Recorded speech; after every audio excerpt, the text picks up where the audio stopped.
কাঁঠাল থেকে বের হচ্ছে কেজি কেজি গুড়। এটা জানলে তো আপনারা অবাক হয়ে যাবেন। অসময়ে যদি ঘরে এভাবে গুড় তৈরি করে নেওয়া যায় তাহলে আর সারা বছর শীতের জন্য অপেক্ষা করা লাগবে না। শীতের খেজুরের রসের থেকে এটাও কিন্তু কম নয়। তার জন্য প্রথমে আমাদের লাগবে পাকা কাঁঠাল। আর পাকা কাঁঠালটা এত বেশি পাকতে হবে যেন ভিতর থেকে রসটা সহজে বের হয়ে আসে। দেখেন আমি হাত দিয়ে চাপ দিচ্ছি আর এমনিতে কাঁঠালটা খুব সুন্দর করে ভেঙে যাচ্ছে। এখন চাপ দিয়ে কাঁঠালের বিচি থেকে কাঁঠালটা আলাদা করে নেব। আসলে এখানে আমার কোষটাই লাগবে। আসলে কাঁঠাল থেকে যে এত সুন্দর করে গুড় বের করা যায় আর এই নিয়মটা যদি আমি আগে জানতাম তাহলে আরো একটু বেশি কাঁঠাল নিতাম। প্রথম পর্যায়ে আমার একটু ভয় করছিল যে কাঁঠাল থেকে আসলে গুড় বের হয় কিনা। তার জন্য আমি একটা ছোট্ট কাঁঠাল নিয়েছি। এখানে আমি 1.5 চামচ পরিমাণ চুন নিয়েছি। চুনটা এত আলতো করে মাখাতে হবে যেন কাঁঠাল থেকে রস চিপে বের না হয়ে আসে। আর আমি 1 ঘন্টা পর আপনাদের দেখিয়ে দিচ্ছি কাঁঠাল থেকে কতটা পানি ছেড়ে গেছে। আমি তো হাত দিয়ে পুরোটাই অবাক হয়ে গেছি। চুন দেওয়ার কারণে কাঁঠালের যে কোষটা ছিল সেটা এতটাই শক্ত হয়ে গেছে আমি বুঝতেই পারিনি এভাবে যে নরম কাঁঠালটাও শক্ত হয়ে যায় চুনের সাহায্যে। এখন একটা পাতলা কাপড়ের সাহায্যে আমি এভাবে কাঁঠালটা ছেঁকে নেব।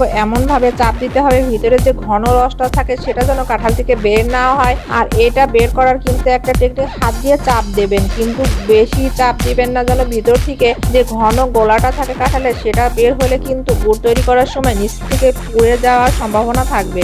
আমার ছোট্ট একটা কাঁঠাল থেকে দেখেন কতটা গোলা বের হয়েছে। এটা এখন আমি চুলায় দিয়ে জাল দেবো। চুলায় দিয়ে মিডিয়াম হিটে রেখে জাল দিলে দেখবেন উপর থেকে একটা ফেনা ফেনা ভাব আসবে, সেটা কিন্তু তুলে ফেলে দিতে হবে। বারবার এরকম একটা ফেনা যখন ভাব আসতে থাকবে তখন কিন্তু এই ফেনাটা রাখলে গুড়টা খেতে ভালো হবে না। যেহেতু এটার সাথে চুন মেশানো আছে সেই কারণে এই ফেনাটা আসতেছে। আর এটা তুলে দিলে চুনের যে অংশটা আছে সেটা পরিষ্কার হয়ে সুন্দর একটা গুড়ের কালার চলে আসবে। দেখেন এরই ফাঁকে আমার সুন্দর একটা গুড়ের কালার চলে এসেছে। আর কতটা ফেনা হয়েছে আমি এই ফেনাগুলো তুলে ফেলে দিচ্ছি চামচের সাহায্যে। প্রথম পর্যায়ে আমি চামচের সাহায্যে তুলছিলাম, পরে একটা শাকনা করে দিয়ে এভাবে ছেঁকে আমি গুড়ের যে ফেনাটা ছিল সেটা তুলে দিয়েছি। আর এখন এই পর্যায়ে দেখেন আমি চুলার আঁচটা বাড়িয়ে এখন আর কোনো ফেনা ফেনা নেই। এখন আমি একটু মিডিয়াম হিটে রেখে এভাবে জাল করে নিচ্ছি। থেকে যে দারুণ একটা ঘ্রাণ বের হচ্ছিল আমি তো পুরো অবাক। কাঁঠাল থেকে যে গুড় বের হয় আর এটা কিন্তু একদম খেজুরের গুড়ের মতো একটা ফ্লেভার আসছিল, তবে কাঁঠালেরও একটা ফ্লেভার এর সাথে ছিল।